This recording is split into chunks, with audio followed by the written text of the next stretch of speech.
ओम उमा महेश्वराय नमः। जय शिव शंभो। आप सभी को हरितालिका तीज की हार्दिक शुभकामनाएं। आज सुनेंगे हरितालिका तीज व्रत कथा और पूजा विधि।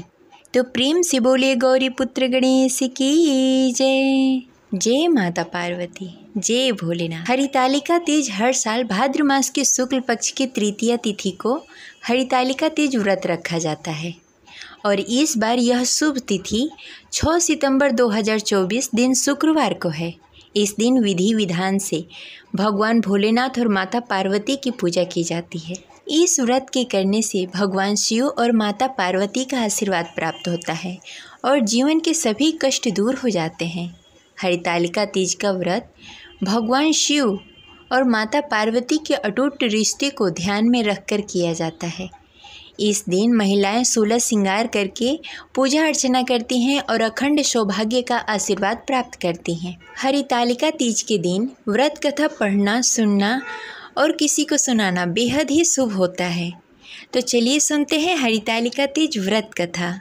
तो प्रेम से बोलिए गौरी पुत्र गणेश की जय, शिव जी माता पार्वती की जय। हरितालिका तीज के दिन सुबह प्रातः उठकर स्नान आदि से निवृत्त होकर केले के खंभे से सुशोभित मंडप बनाएं, उसे सजाएं और उसमें भगवान शिव, माता पार्वती और गणेश जी की प्रतिमा रखें।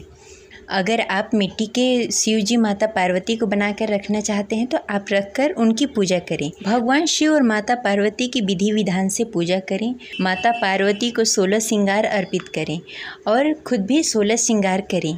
प्रसाद में नारियल, नारंगी, मौसमी फल आप रखकर पूजा कर सकते हैं। पूजा करने के बाद व्रत कथा पढ़ें या सुनें। व्रत कथा पढ़ना तथा सुनना बहुत ही ज़रूरी होता है क्योंकि कथा के बिना यह व्रत अधूरा माना जाता है।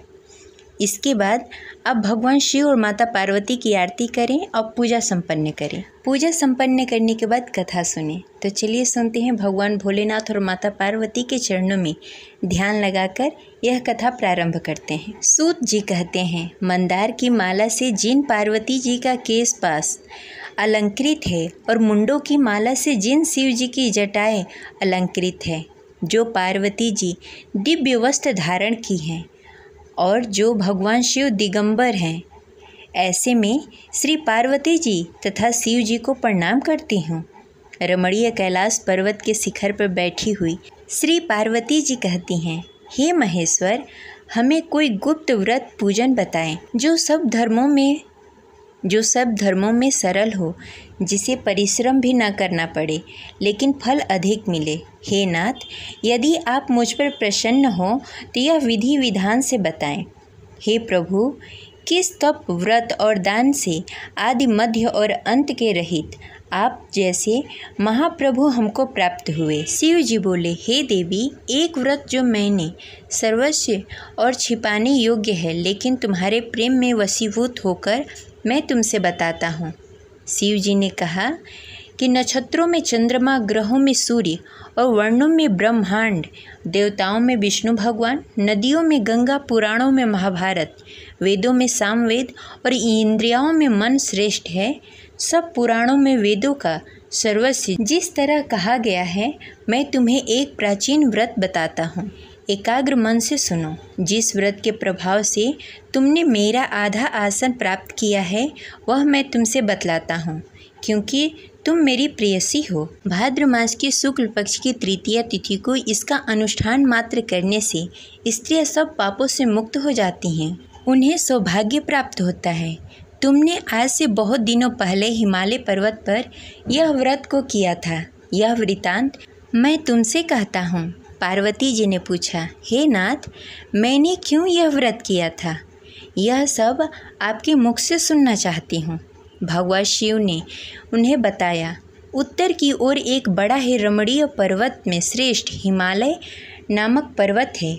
उसके आसपास तरह तरह की भूमियाँ हैं, तरह तरह के वृक्ष, तरह तरह के पशु पक्षी निवास करते हैं। उसके समस्त शिखर सदैव हिम से ढके रहते हैं और गंगा जल की ध्वनि सदा सुनाई देती है।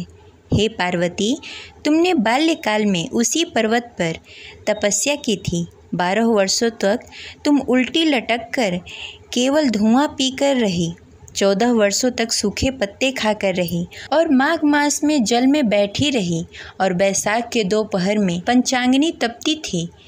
श्रावण महीने में जल बरसता तो तुम भूखी प्यासी रहकर मैदान में बैठी रहती थी। तुम्हारे पिता इस तरह के कष्ट सहन देखकर बड़े ही दुखी हुए। वे चिंता में पड़ गए कि मैं अपनी कन्या किसको दूं। उसी समय नारद जी वहां आ पहुँचे। मुनि श्रेष्ठ नारद जी उस समय तुम्हें देखने गए थे। जब तुम्हारे पिताजी ने नारद जी से उनके आने का कारण पूछा तो नारद जी बोले, हे गिरिराज, मैं भगवान विष्णु के भेजने पर यहाँ आया हूँ। आपकी कन्या की घोर तपस्या से प्रसन्न होकर वह उनसे विवाह करना चाहते हैं। इस बारे में मैं आपकी राय जानने आया हूँ। नारद जी की बात सुनकर पर्वतराज अति प्रसन्नता के साथ बोले, हे नारद जी, यदि स्वयं भगवान विष्णु मेरी कन्या से विवाह करना चाहते हैं तो इससे बड़ी खुशी की बात कोई नहीं हो सकती।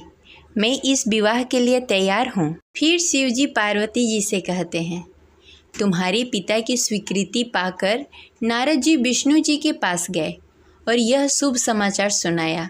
लेकिन जब तुम्हें यह विवाह की बातें पता चली तो तुम्हें बहुत ही दुख हुआ। तुम मुझे यानी कैलाशपति को, शिव को मन ही मन अपना पति मान चुकी थी। तुमने अपने व्याकुल मन की बात अपनी सहेली को बताई। तुम्हारी सहेली ने तुम्हें सुझाव दिया कि वह तुम्हें एक घनघोर जंगल में ले जाकर छोड़ देगी और वहां रहकर तुम शिव जी को प्राप्त करने के लिए साधना करना। तुमने अपने सहेली के सुझाव के अनुसार ही काम किया। इसके बाद तुम्हारे पिताजी तुम्हें घर में न पाकर बड़े ही चिंतित हुए और दुखी मन से वह सोचने लगे कि यदि विष्णु जी बारात लेकर आ गए और तुम घर पर न मिली तो क्या होगा। उन्होंने तुम्हारी खोज में धरती पताल एक करवा दिया, लेकिन तुम न मिली। तुम वन में एक गुफा के भीतर मेरी आराधना में लीन थी। भाद्रपद की शुक्ल पक्ष की तृतीया को तुमने रेत से एक शिवलिंग का निर्माण किया। उसके पश्चात आराधना करना प्रारंभ कर दिया, जिससे प्रसन्न होकर मैंने तुम्हारी मनोकामना पूर्ण की।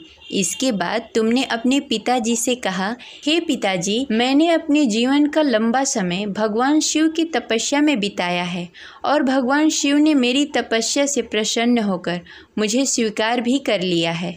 अब मैं आपके साथ एक ही शर्त पर जाऊंगी कि आप मेरा विवाह भगवान शिव के साथ ही कराएंगे। पर्वतराज ने तुम्हारी इच्छा स्वीकार कर ली और तुम्हें घर वापस ले गए।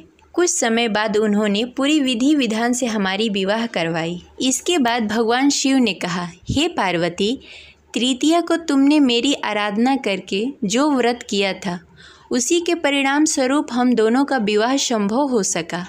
इस व्रत का महत्व यह है कि मैं इस व्रत को पूर्ण निष्ठा से करने वाले प्रत्येक स्त्री को मनवांछित फल देता हूँ। भगवान शिव ने पार्वती जी से कहा कि इस व्रत को जो भी स्त्री पूरी श्रद्धा और भक्ति के साथ करेगी उसे तुम्हारी तरह अचल सुहाग प्राप्त होगा। तब से कुंवारी कन्याएं अच्छे वर की कामना हेतु इस व्रत को रखती हैं। वहीं सुहागिन महिलाएं अपने पति की लंबी उम्र के लिए इस व्रत का पालन करती हैं। ये रही आज की कथा। आशा करते हैं आपको अच्छी लगी होगी। तो इस वीडियो को लाइक करके कमेंट बॉक्स में जय गौरी शंकर हर हर महादेव लिखना ना भूलें। मिलते हैं अगले वीडियो में, तब तक के लिए हर हर महादेव। जय शिव शंभो।